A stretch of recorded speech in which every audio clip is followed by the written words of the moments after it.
Živjo, sem Jana Pristošek in spet smo skupaj. Danes bom začela z vprašanjem, a ste bili priden otrok? A ste bila pridna deklica, priden deček, fantek, punčka? Verjetno ne. Vsaj tako so vam povedali starši, ali pa sorodniki, ali pa znanci.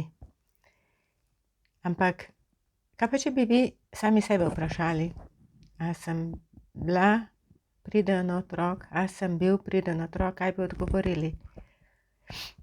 Verjetno je enako, kot so vam povedali starši ali pa učitelji. Ampak kako lepo v resnici? Kaj je priden otrok? Priden otrok je otrok, s katerim odrasli nimajo veliko dela, ki je uboga, ki ni zahteven, s katerim se ni treba veliko ukvarjati, ki sledi staršem in učiteljem in ki dela stvari, ki so v njihovem načrtu življenja. Se pravi, treba je hoditi v šolo, treba je imeti dobre ocene, treba je se naučiti, malo je treba pospravljati, ni treba biti preveč zahteven, znati se moraš odpovedovati. In to je priden otrok. Po merilih odraslega. In seveda, vse to ga bo pripeljalo do tega, da bo kot odrasla oseba uspešna, samostojna, srečna, zadovoljna in tako naprej. Ampak, ali je to res? Ali res priden otrok zraste v zadovoljnega, uspešnega, srečnega, odraslega človeka?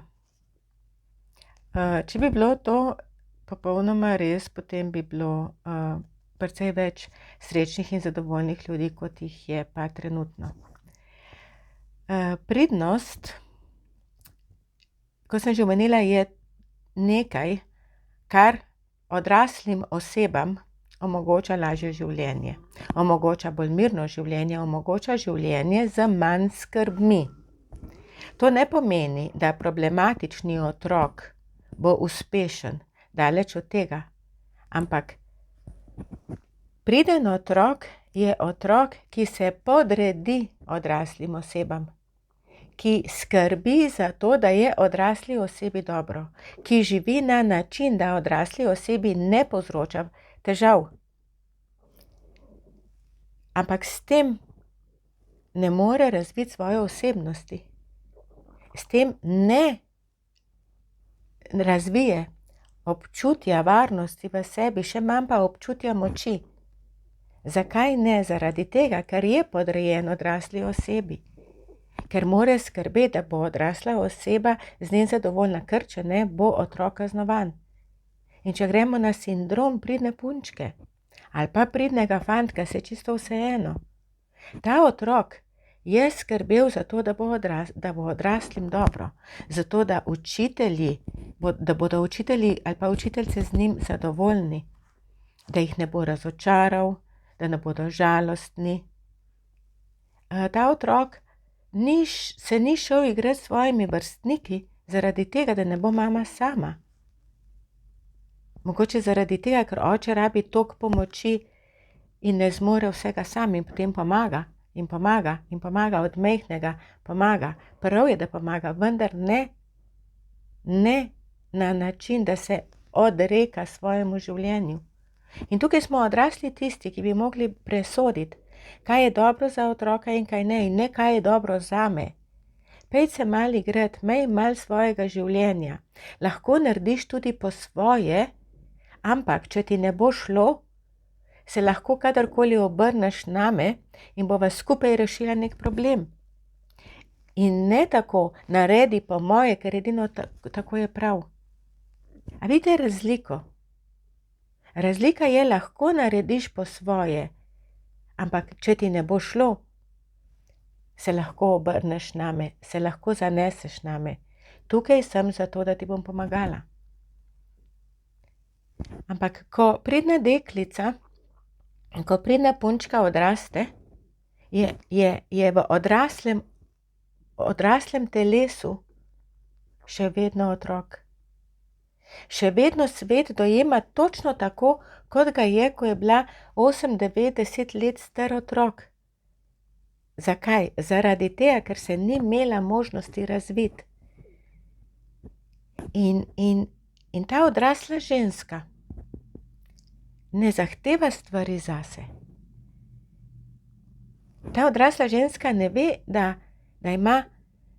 da je življenje lahko drugačno od tega, da se prilagaja drugim ljudem, da skrbi za druge ljudi, da jim more ustreči zato, da bodo z njo zadovoljni.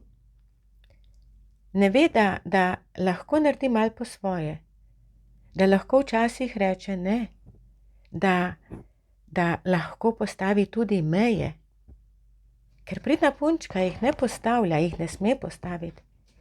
In pridna punčka, ta priden otrok, je super partner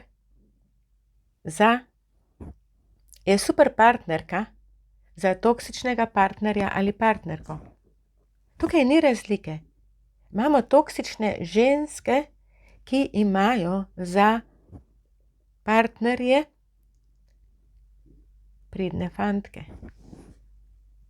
Ampak razlika je, ko mi ocenjujemo pridno deklico ali pa pridnega fantka, ki sta odrasla.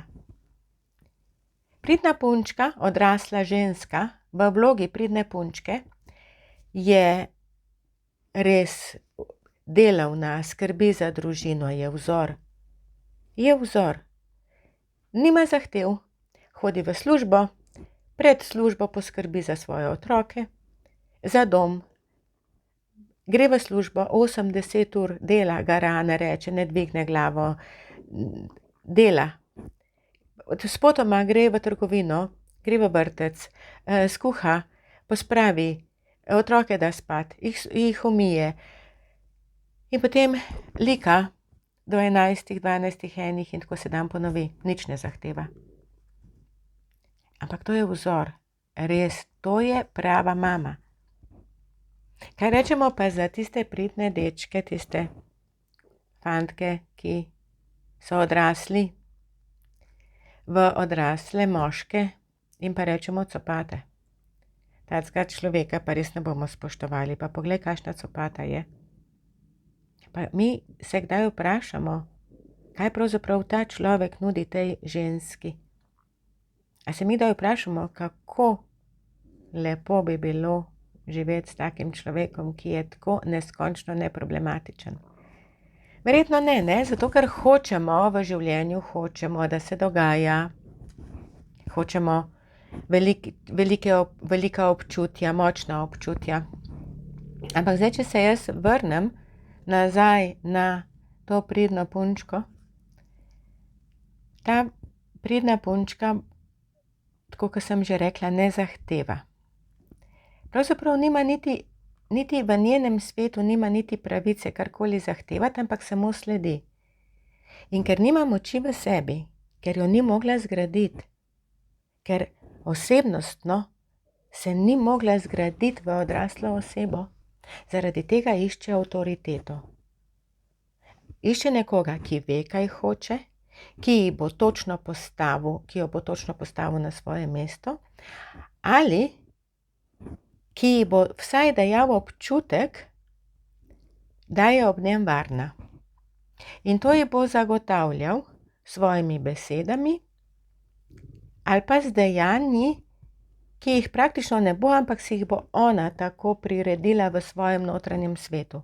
Zato, ker mi redko kdaj smo sposobni videti realno stanje, ampak stanje prilagodimo temu, da je nam lažje. Se pravi, če rečem na primeru, ta človek ni grob, ampak ima samo slab dan. Res je, da ne smemo mi ljudi obsojati, ti si tak. O tem govorimo, ko je otrok, ko še ni zrel, ko še ni oblikovan.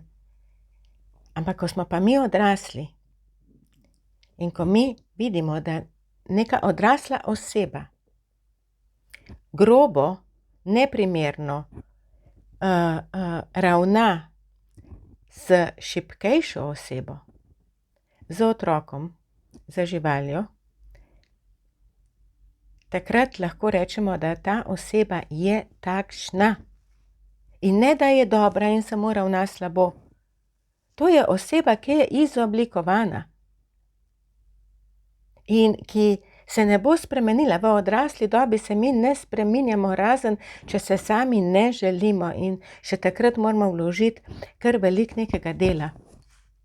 Zato, ker so stvari v nas zapečene, so znotraj nas utrjene. In ta pridna punčka bo našla neko avtoriteto, ki je lahko, ki nima dobrih namenov, ampak je pa močna in se ji bo podredila.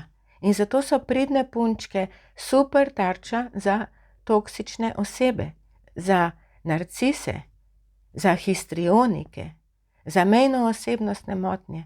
Saj niso problematični samo narcisi. Narcisi so samo najbolj divji. Ampak ko imate vi ob sebi človeka, ki neprestano rabi vašo pomoč, vi pa kot pridna deklica, kot pridna punčka, kako mu boste odrekli? Ko imate ob sebi nekoga, ki iz vsake malenkosti naredi dramo, naredi histerijo, naredi grozoto, pokaže, pove, kako mu je slabo, kako se slabo počuti, kako se mu godi krivica, kako nima sreče v življenju, kako neprestano nekaj teži, ne more spati, ne more živeti, ne more delati, bo kar pustil službo. Ja, pusti jo, bom jaz poskrbela zate. Kako ne ta pridna punčka, ki je celo življenje skrbela za svoje starše, da jim bo dobro. Kako ne ta deklica, ta odrasla ženska, ki čuti še vedno kot ta deklica, kako naj reče ne, kako naj postavi meje. Ker meje se ne postavlja zunaj, meje se postavlja znotraj sebe. In to na način, da ne občutimo krivde, dolžnosti, ujetosti, da nimamo slabe vesti, ko rečemo v sebi, ko rečemo ne, tukaj je dovolj, tukaj je meja.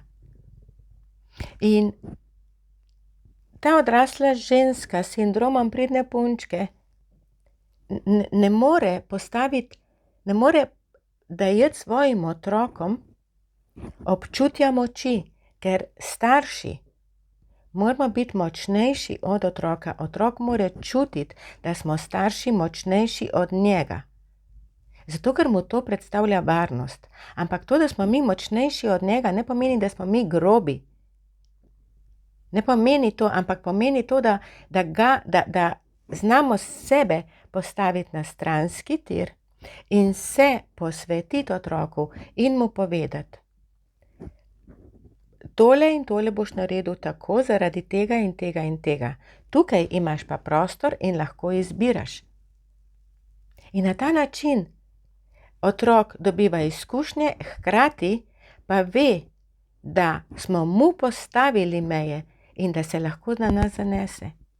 Ampak to je zelo na kratko povedano. Problematični otroci ne obstajajo. Problematične otroke naredimo starši. In kakor je tole težko slišati, ni treba, da ste popolni starši. Tudi jaz sem starš in tudi jaz sem naredila ogromno napak. In je dovolj, da smo dovolj dobri starši. Ampak dajmo se potruditi, da bomo dovolj dobri starši. To je dovolj. Ni treba biti popoln, nič ne pomaga obžalovanje za nazaj.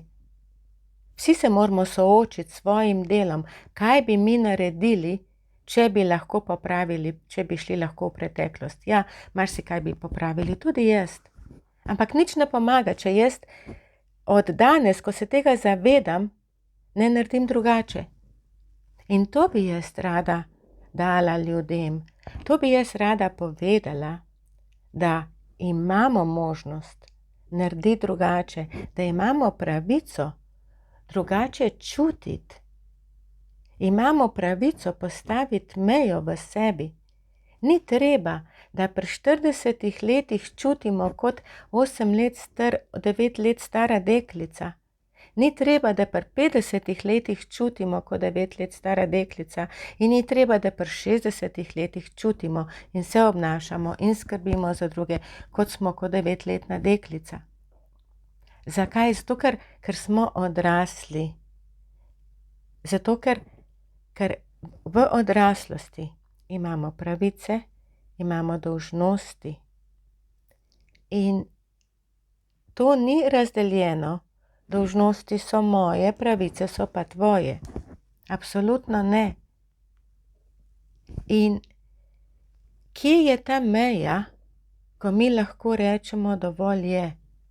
Jaz vam ne znam povedati, kje je ta meja, zato ker to moramo mi začutiti.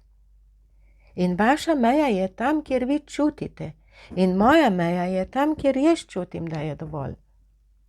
In nismo vsi vsem všeč in ne strinjamo se vsi z vsakim in z vsem, ampak s tem ni nič narobe, ker se ali ne družimo ali pa si priznamo, da imamo drugačna mnenja, ker gre za mnenje, ne za dejstvo. Mnenje je oseben pogled na neko zadevo. Dejstvo so pa ponovljive stvari, ki so za vsako ponovitvijo enake. In jaz sem zdaj spet čisto padla noter in zadnjič sem dobila vprašanje, zakaj ne povem v videu, kaj je pravzaprav varen odnos, kako je živeti v dobrem odnosu. Zato, ker je rekla ta gospa, da ona pravzaprav nikoli ni živela v dobrem odnosu, zato, ker je živela v zelo dramatični družini in je šla v dramatičen odnos, ker je edino, kar je poznala, ne? Ampak kako ne jaz vam povem, kaj je varen odnos? Varen odnos samo je lahkoten, je prilagodljiv, je brez nekega velikega odpovedovanja.